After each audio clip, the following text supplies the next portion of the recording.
বলো তো সবাই এটা আমি কি বানিয়েছি? বলতে পারলে না তো?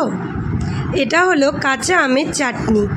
তো আজকে কাঁচা আমের চাটনি বানিয়েছিলাম। আম তো বাজারে অনেক দিন আগেই উঠে গেছে, তো ভাবলাম আজকে একটু কাঁচা আমের চাটনি বানাই। আজকে শুক্রবার, আমার নিরামিষ, তো একটু চাটনি একটু পাঁপড় ভাজা থাকলে দুপুরের খাওয়াটা বেশ জমে যায়, তাই না?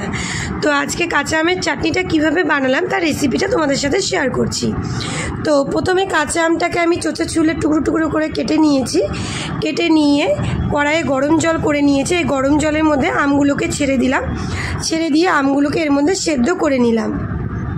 সেদ্ধ করে নেওয়ার পরে দেখলাম যে সম্পূর্ণটা বেশ সুন্দরভাবে সেদ্ধ হয়ে গেছে, আমগুলো সব গলে গেছে। তো এই সেদ্ধ হওয়া আমটা আমি একটা বাটির মধ্যে তুলে রাখলাম।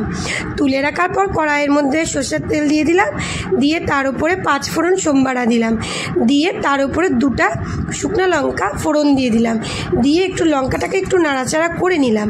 করে নিয়ে এর উপরে ছেড়ে দিলাম ওই যে আমি সেদ্ধ করে রেখেছি আমগুলো, সেগুলো ছেড়ে দিলাম। ছেড়ে দেওয়ার পর একটু নাড়াচাড়া করে এর উপর দিয়ে দিচ্ছি একটু পরিমাণে লবণ আর একটু পরিমাণে হলুদ দিয়ে নিয়ে আবার নাড়াচাড়া করে নিলাম। তারপরে আমি এটাতে চিনি দিইনি, এটা আমি আখের গুড় দিয়ে বানিয়েছি। ওপর দিয়ে দিলাম 2 চামচ আখের গুড়। তারপরে দেখো চাটনির কালারটা এরকম চলে আসলো।